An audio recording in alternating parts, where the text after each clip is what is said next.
É um privilégio estar aqui com os irmãos, é uma grande alegria e eu estava pensando esses dias assim e orando, perguntando para o Senhor, que hora, em que momento que será a minha hora?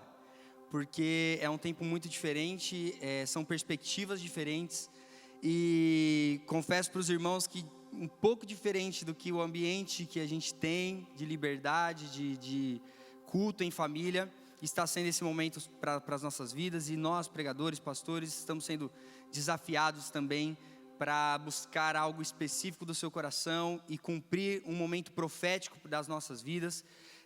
Nós estamos vivendo esse tempo profético, né? E é um privilégio ser a voz profética de Deus nessa nação, nessa geração, nessa cidade, para o teu coração.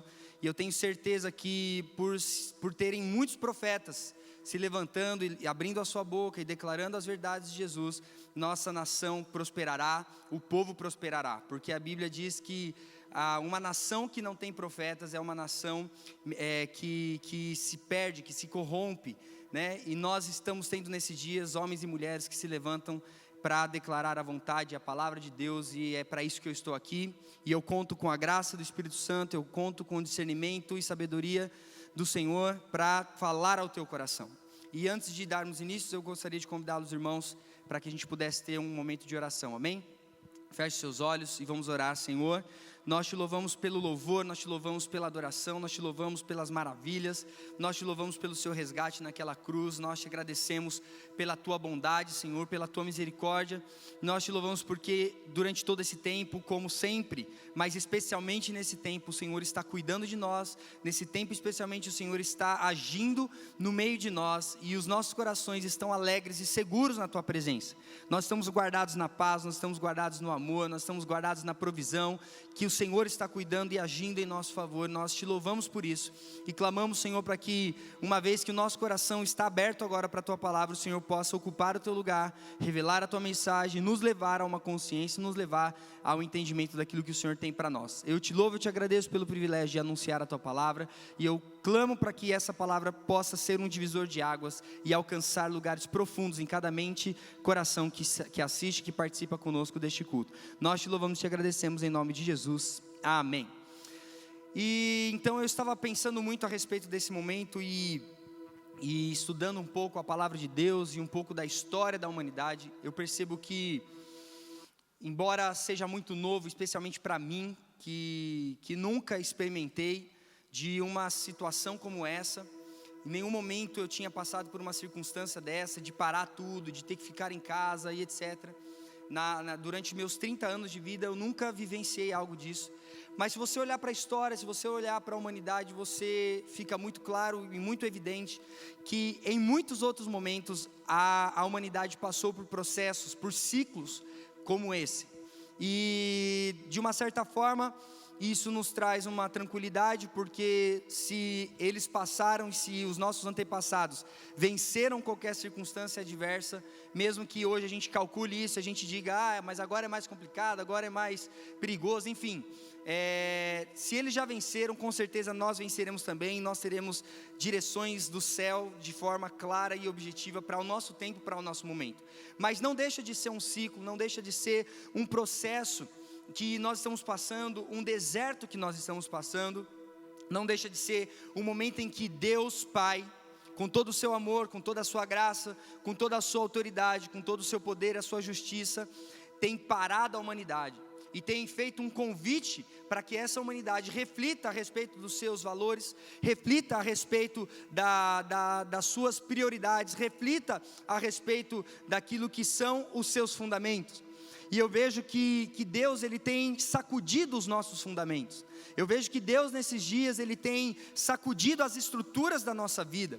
E isso é maravilhoso, porque se ele fosse um Deus que não se importasse com a gente, se ele fosse um Deus que não olhasse para a gente, que não tivesse misericórdia, que não desejasse manifestar graça sobre nós, ele simplesmente viraria as costas e deixaria que os nossos caminhos fossem direto para o buraco, fosse direto para a destruição. Mas ele, por causa da sua misericórdia, nos para nesse nesse momento, nos para nessa circunstância, nos expõe a uma situação completamente diferente, distinta de todas aquelas que a gente já viveu na vida, e nos faz refletir sobre quais são os fundamentos, quais são os pilares que sustentam a nossa vida.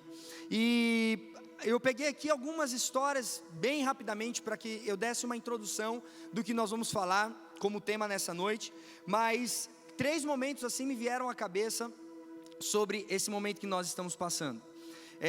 Quando Jesus fala a parábola do sábio e do tolo, que ele está dizendo que o sábio é aquele que edifica a sua casa sobre a rocha, e o tolo é aquele que edifica a sua casa sobre a areia.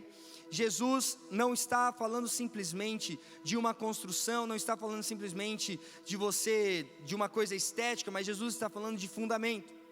E ele fala sobre ventos, e ele fala sobre rios que inundam, ele fala sobre enchentes, sobre chuva forte, que vão contra essas estruturas, que vão contra essas construções, e esses fundamentos, eles são testados, esses fundamentos, eles são provados diante dessas circunstâncias. Então, eu imagino que a casa na areia, ela foi abalada porque ela não tinha sustentação, porque ela não tinha algo que fosse permanente, algo que mantivesse ela em pé, a partir de uma violência da natureza, ou uma chuva forte, ou seja, qual for a circunstância. O que Jesus nos revela nessa parábola é que nós precisamos nos atentar para os fundamentos. Nós precisamos nos atentar para esse tempo em que Ele está sacudindo os fundamentos. Ele está testando os fundamentos, não para que em alguma situação a gente desmorone, e a gente fique ali, ai meu Deus, a minha casa está na areia mesmo e agora destruiu. Não, mas para que a gente possa, a partir desse desmoronamento, a partir dessa compreensão que alguns fundamentos foram deixados de lado, que algumas estacas foram deixadas de lado da nossa vida, possam neste momento serem reconstruídas, possam neste momento ganhar vida, possam neste momento ganhar saúde, possam neste momento ganhar força e sustentação. Eu estava lembrando aqui que numa das ocasiões da nossa live de sexta-feira, na nossa célula de jovens, eu estava me lembrando que na hora que nós estávamos conversando e falando exatamente disso, desse tempo em que Deus está sacudindo, abalando mesmo as nossas estruturas, os nossos fundamentos, o Senhor me lembrou de uma situação que é muito corriqueira, talvez sua ou nossa, não sei, mas me lembrou muitas vezes quando eu fui procurar algo na bolsa da minha esposa Juliana. Então, às vezes ela tem algumas bolsas que ela vai trocando. Na época agora que a gente teve os 2 filhos, um seguidinho do outro, a mala sempre foi mais a dos bebês, mas antigamente que ela usava uma bolsa dela, aquelas bolsas de mulher tal, toda bonita e tal, eu lembro que ela fazia muita troca, né, porque tem que combinar com o brinco, a blusa, o sapato, o relógio, a pulseira. A Ju é um pouco assim. Eu acredito que todas as outras mulheres sejam também um pouco assim. Mas eu lembro que várias vezes eu queria achar algo, e ela falava assim, olha, vai lá e procura em tal bolsa, acho que está lá. E eu lembro de pegar essa bolsa, e eu pegava essa bolsa, eu chacoalhava essa bolsa de ponta cabeça, e eu fazia um movimento assim, e cara, caía tudo, parecia aquela bolsinha do Gato Félix. Não sei se era muito da sua época, se você é jovem e adolescente, você talvez não se lembre disso, mas aqueles que são da minha idade, um pouco mais velhos do que eu, sabem que a bolsa do Gato Félix é uma bolsa que guarda, que tem ali qualquer coisa que você quiser, sai de dentro dessa bolsa. E tudo que estava na base dessa bolsa, que estava mesmo como um entulho, que estava como impedimento mesmo de colocar coisas limpas, ou de colocar coisas novas, porque era muita sujeira, papelzinho, de cartão, não sei o que, clipes, essas coisas. E a hora que você chacoalha, parece que tudo que está no pé cai por terra, tudo que está no pé sai da base, sai do fundamento dessa bolsa. Eu vejo que Jesus e o trabalho do Espírito Santo tem feito isso com a gente, tem chacoalhado as nossas vidas e tirado das bases da nossa vida tudo aquilo que é entulho, tudo aquilo que não é útil mais, tudo aquilo que é lixo, tudo aquilo que não pertence mais à nossa nova natureza, e a gente está tendo essa oportunidade, e nós precisamos nos atentar para isso. E outros 2 momentos que eu vejo assim como um abalo de fundamentos, a própria experiência de Jesus quando ele vai para o deserto. O diabo tenta ele na sua fome, o diabo tenta ele na palavra, tenta ele na alma, no espírito, e o que estava em jogo ali não era a fome de Jesus, não era a fraqueza de Jesus, não era a limitação humana que ele estava enfrentando, mas o que estava em jogo ali eram os fundamentos de Jesus. E a gente vê que esse chacoalhar dos fundamentos na própria vida de Jesus foi o que determinou e foi o que definiu a caminhada dele, a partir do momento que ele sai desse deserto, que ele vence o diabo. O início do seu ministério, o início da manifestação das boas obras, é quando os fundamentos na vida de Jesus são firmados e são provados diante de Deus. E é isso que Jesus está fazendo com a gente. Tem um outro momento aqui, mas eu vou seguir para que a gente não perca muito tempo no verdadeiro tema dessa noite. Então, abra o seu coração, porque Deus está nos dando uma oportunidade nova, e eu gostaria que você chacoalhasse nessa noite todos os fundamentos, tudo aquilo que é entulho, que esteja no pé da sua vida, na bolsa da sua vida, e você permita que Deus chacoalhe mesmo, tire isso tudo, e nós vamos começar agora, neste momento, a colocar as coisas no lugar certo, porque o tema dessa palavra, o tema dessa ministração é: os campos estão brancos, amém? Os campos estão brancos. Abra sua Bíblia no livro de João, Evangelho de João, capítulo 4, do versículo 34 ao 38. Eu não sei se está aparecendo aí para você, mas eu estou lendo na Bíblia a mensagem. E o texto vai dizer o seguinte: a comida que me mantém vivo, Jesus está dizendo para os discípulos, no momento em que ele está numa evangelização na cidade de Samaria. Jesus está dizendo: a comida que me mantém vivo, ativo, é fazer a vontade daquele que me enviou, concluir a obra que ele começou. Quando olham ao redor, vocês dizem que em 4 meses será o tempo da colheita. Muito bem, agora digo eu, abram os olhos e vejam o que está diante de vocês. Os campos samaritanos estão maduros, é tempo de colheita. Aí você pode estar se perguntando: mas por que nós estamos falando de colheita, se tudo que diz respeito a uma lavoura, a um plantio, a um momento de produção, de produtividade, se tudo que tem relação com essas coisas está completamente parado? E é exatamente isso que nós precisamos entender, e é exatamente isso que o Senhor quer abrir os seus olhos nessa noite. E aí ele continua dizendo: o ceifeiro não espera, ele vai logo pegar o que é seu, ajuntando os grãos maduros para a vida eterna. Agora o semeador e os ceifeiros estão juntos, e o clima é de triunfo, e sobressai a verdade contida no ditado: um semeia e o outro colhe. Eu os enviei para colher num campo que nunca trabalharam, sem mover um dedo. Vocês trabalharam num campo cultivado por outros desde muito tempo e com muito sacrifício. Aí ele continua o texto lá dizendo que muitos samaritanos foram alcançados ali, mas não é aonde a gente vai seguir. Então, a primeira coisa que nós podemos tirar desse texto é que, e eu posso dar como primeiro tópico dessa mensagem, nós vamos falar de 3 tópicos, mas o primeiro é: o tempo de Deus é outro. Repita aí com as pessoas que estão na sua casa: o tempo de Deus é outro. E é justamente essa crise que nós nos encontramos. Como falar de colheita, como falar de tempo, de produtividade, se tudo está parado? E eu digo para vocês que o tempo de Deus é outro.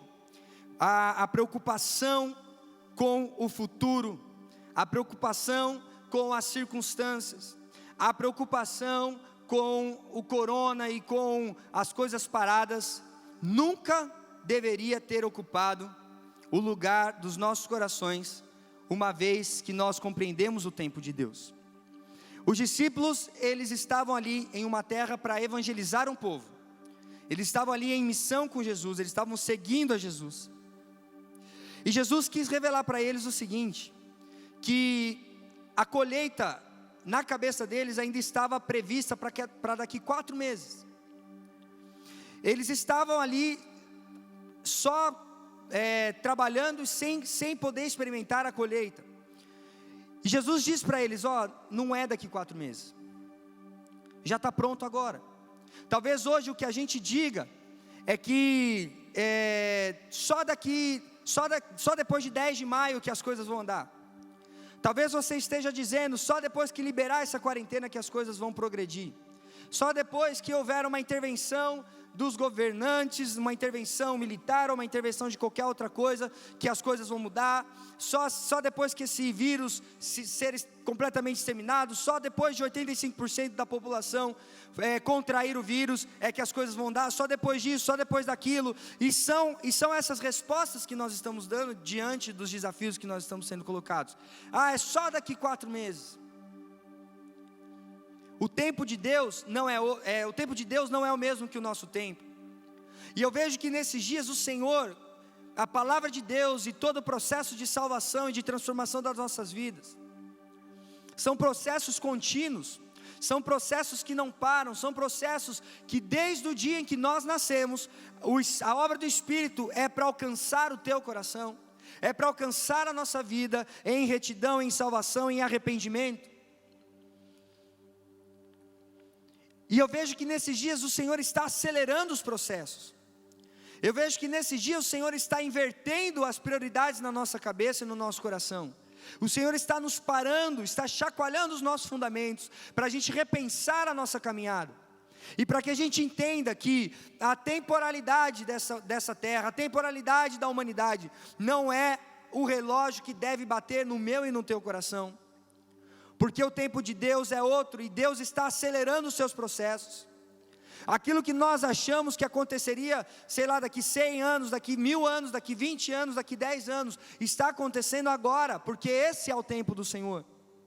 Esse é o tempo de Deus, para que algumas coisas comecem a serem aceleradas. Eu lembro que, de 2019, na virada do ano, para a época ali do carnaval, até quando iniciou esse momento de quarentena, eu vi Jesus trabalhar em vida de pessoas tão rapidamente, que eu não vi Ele trabalhando, que eu não vi essa pessoa, na verdade, sendo alcançada de uma forma real e verdadeira, por aquilo que o Espírito Santo estava fazendo, durante toda uma jornada de vida. Eu vi Jesus tocando no profundo, eu vi Jesus alcançando lugares que Ele nunca tinha tido a oportunidade de alcançar, e na mesma profundidade que Ele vinha com a cura dele, na mesma profundidade que Ele vinha com uma conversão, na mesma intensidade que Ele vinha com arrependimento para nós, eu via Ele dizendo: eu estou fazendo isso porque eu tenho pressa, eu estou fazendo isso porque eu estou com pressa, eu preciso salvar a humanidade, e eu preciso que aqueles que são os meus trabalhadores, eu preciso que aqueles que vão assumir a responsabilidade comigo, estejam prontos. Por isso Ele fala que a comida dele, a bebida dele, é fazer a vontade de Deus, é cumprir é completar aquilo que Deus começou a realizar na terra. Então o Pai está acelerando os processos, e quando Ele está acelerando os processos, nós não podemos mais fazer a conta na nossa carga horária, porque não cabe aquilo que Deus está fazendo na nossa carga horária. Não dá tempo de esperar uma quarentena, não dá tempo de esperar um tempo parado, não dá tempo, porque Deus está realizando coisas, Deus está curando os nossos corações, Deus está invadindo profundidade da nossa vida. Nós precisamos refletir sobre isso, nós precisamos entender aquilo que Ele está fazendo. Talvez hoje a minha preocupação e a sua preocupação, ou até aqui, até esse tempo, foi em questão do trabalho, foi em questão das conquistas, e você estava no frenético, pensando no melhor para a sua família, pensando em ganhar mais, pensando em prosperar, pensando em fazer cursos, pensando em faculdade, pensando em acabar seu colegial, pensando em acabar o seu ginásio, pensando em inúmeras coisas, em dobrar os seus ganhos, em dobrar os seus rendimentos. Talvez tudo isso era o que dominava a sua vida, e você caminhava com uma mente dividida, entre fazer a obra de Deus, entre viver no tempo de Deus, está fluindo no tempo de Deus, está fluindo na vontade de Deus. Você competia essa mente entrega a essas coisas, com uma mente preocupada com as coisas dessa terra. E a Bíblia garante para a gente que a mente dividida, ela não prospera. Quando nós lemos lá no livro de Tiago, no capítulo 1, do versículo 5 ao versículo 8, na tradução da mensagem, o Tiago vai dizer assim: se vocês não souberem lidar com a situação por falta de sabedoria, orem ao Pai, e com muita alegria Ele os ajudará. Vocês serão atendidos, e não serão ignorados quando pedirem ajuda. Tenham toda a coragem ao pedir, e acreditem de verdade, sem pensar duas vezes. Diga assim: sem pensar duas vezes, porque os que duvidam, quando oram, são como as ondas do mar, levadas pelo vento. Não pensem que essa gente conseguirá receber alguma coisa do Senhor, pois nunca tomam uma atitude e sempre duvidam de tudo. Tiago está dizendo: se você não está tendo sabedoria para lidar, peça a Deus sabedoria, ore ao Senhor por sabedoria, e Ele vai, e ore com convicção, sem pensar duas vezes. Busque nele uma unificação da sua mente, porque não com dúvida de que será que vai dar certo, será que não vai, isso e aquilo, não. O Senhor não quer mais competir, não quer mais que a nossa mente, na verdade, esteja em constante competição entre fazer as coisas dessa terra e fazer as coisas da eternidade. E o Senhor está permitindo este abalo para que a gente faça a conta, para que a gente chegue à conclusão de que trabalhar é importante, produzir é importante, frutificar é importante, repartir é importante, adquirir coisas são importantes. Tudo isso é muito importante, mas nada disso é contabilizado, porque o tempo de Deus é o tempo da eternidade. O tempo de Deus é o tempo contado a partir daqueles que fazem a vontade do Pai, e juntamente com Ele, cumprem a sua vontade, de modo que a obra dele seja completa na terra. Porque a mente dividida, a mente duvidosa, não chega a lugar nenhum. Então, quando nós entendemos que o tempo de Deus não é o nosso tempo, que o tempo de Deus não se trata daqui 4 meses, ou do lá para trás, o que ficou, não, o tempo de Deus é o tempo agora. Ele está dizendo: é agora, os campos estão brancos agora. É nesse momento que o Senhor vai fazer você frutificar, é nesse momento que o Senhor vai fazer você prosperar. E não entenda isso como algo que vai atingir o seu bolso, ou a sua agência financeira, a sua conta, não. Mas o Senhor quer que nós unifiquemos a nossa mente para uma única coisa: que a nossa comida, que a nossa bebida seja cumprir a vontade do Pai, em nome de Jesus. O segundo ponto é ter uma visão elevada. O segundo ponto, para que a gente possa reorganizar os fundamentos da nossa vida, é termos uma visão elevada. Porque ele vai dizer assim: olha, agora vejam, os campos estão brancos. Agora vejam. O convite de Jesus neste momento não é mais daqui 4 meses, não é mais naquele momento, não, é agora. Olhem, elevem os seus olhos, elevem a sua perspectiva, elevem o seu entendimento. O que eu estou fazendo não tem a ver com o que acontece no seu arredor. O que eu estou fazendo tem a ver com uma visão espiritual, tem a ver com um trabalho espiritual, tem a ver com algo que é elevado, tem a ver com algo que é do alto. Tenham uma visão elevada, eleve a sua visão. Eu tenho certeza que neste momento tudo está sendo colocado em questionamento, não só os nossos fundamentos, daqueles que são cristãos, daqueles que são igreja, mas os fundamentos da humanidade estão sendo colocados em questionamento neste momento. E quantos aqui perceberam que nesse tempo começou a surgir uma solidariedade absurda? Nesse momento começou a surgir uma partilha extraordinária, movimentos de pessoas que estão fora desse ambiente de relação, estão se ajudando, estão se levantando, estão chegando à conclusão de que a estrutura não garante nada para nós, de que uma casa maravilhosa não é sustentada se ela não for firmada na rocha. E hoje a busca da humanidade vai ser por coisas virtuosas, a busca da humanidade vai ser por coisas essenciais. A busca da humanidade por algo que talvez seja invisível, mas que seja permanente.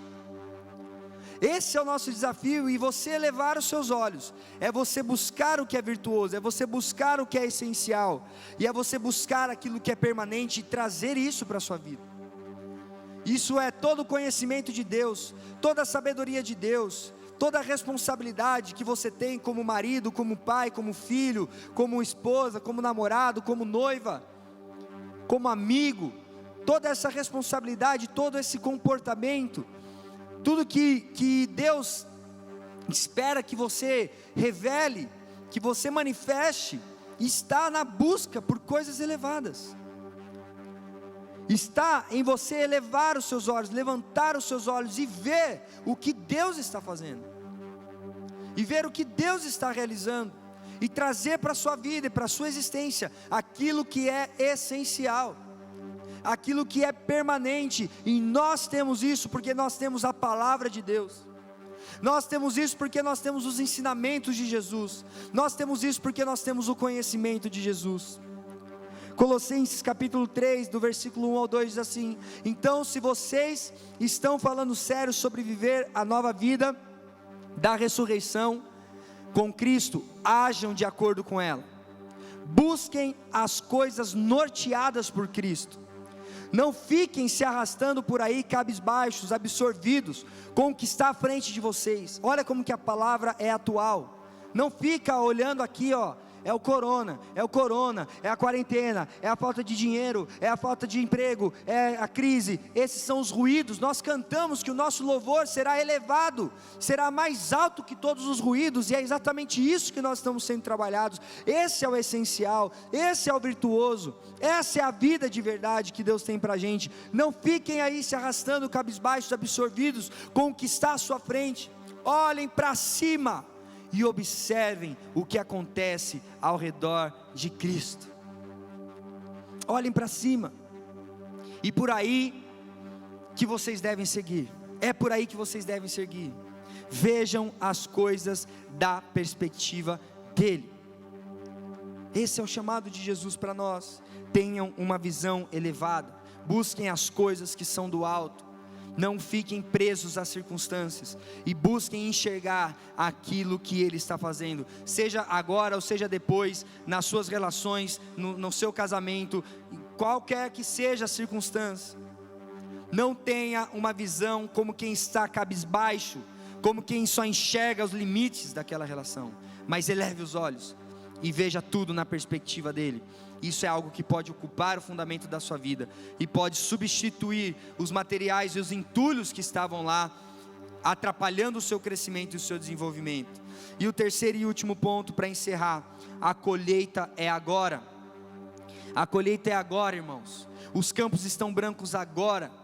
O mundo está esperando um protagonismo. O mundo está aguardando algo que dê sentido. O mundo está aguardando algo que dê um caráter de multiplicação, de coisas permanentes. O mundo está aguardando o posicionamento. O posicionamento e um estilo de vida que dê sentido e pertencimento. A colheita é agora, a expansão do reino de Deus é agora. O texto de João vai dizer que aqueles que são ceifeiros, eles não perdem tempo. A hora que a colheita está pronta, a hora que o campo está branco, a hora que as sementes estão maduras, eles saem correndo, recolhendo. O que é isso? Eles amarram os feixes. E esse amarrar os feixes é se conectar, é você agrupar, é você assumir a responsabilidade daquilo.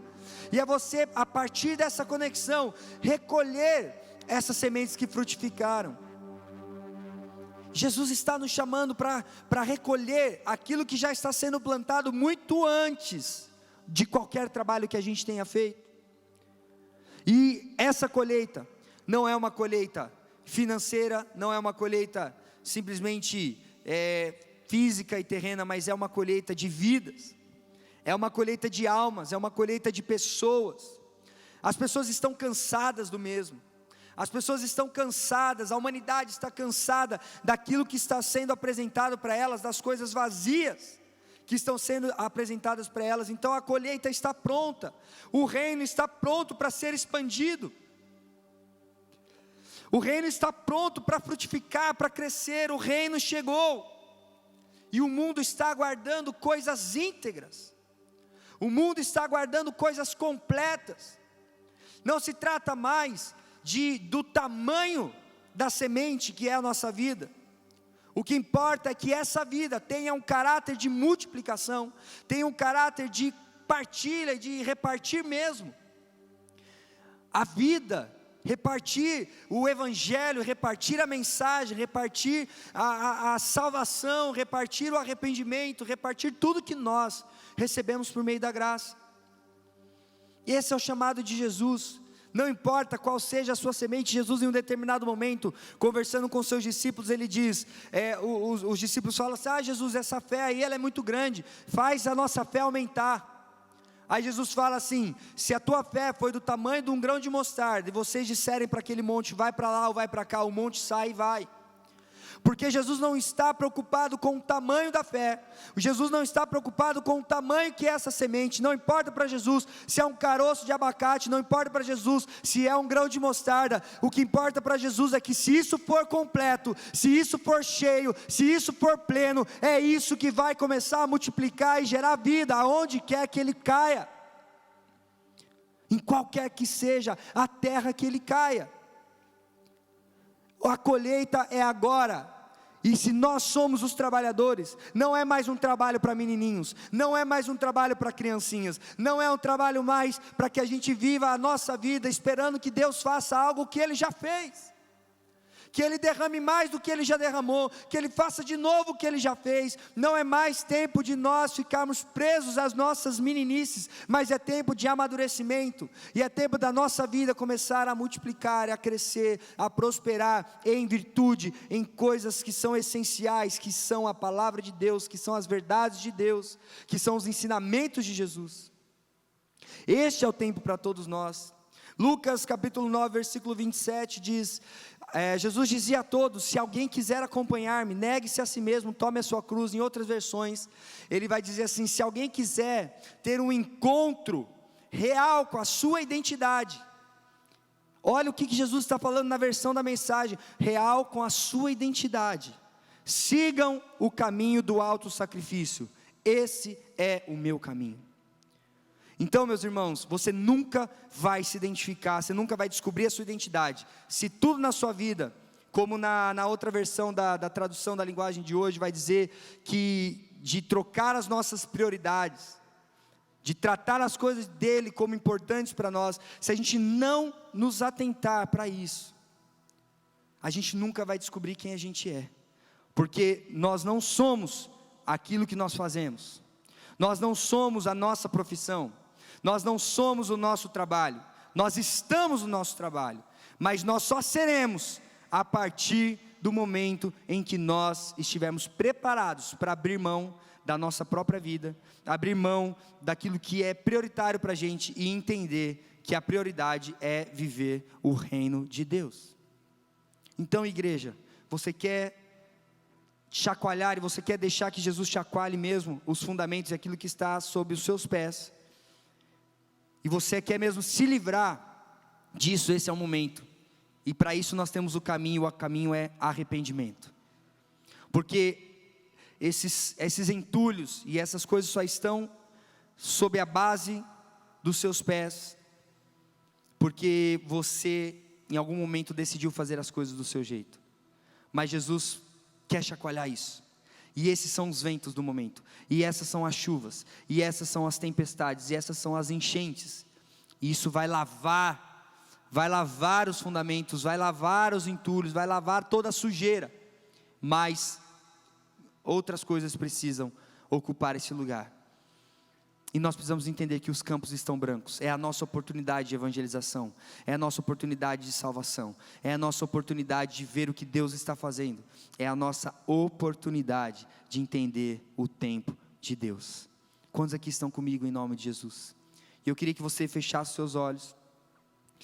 E você cresce que o desejo de Deus, o desejo de Jesus e o desejo do Espírito Santo para a sua vida, é que você seja integral, é que você seja completo, porque Ele conta com a sua vida cheia, para preencher todas as coisas, assim mesmo como o Efésios 1:23 vai dizer, Cristo governa a igreja não é periférica em relação ao mundo, o mundo é quem é periférico em relação à igreja, a igreja é o corpo de Cristo, por esse corpo, Ele fala, age e preenche tudo com a sua presença.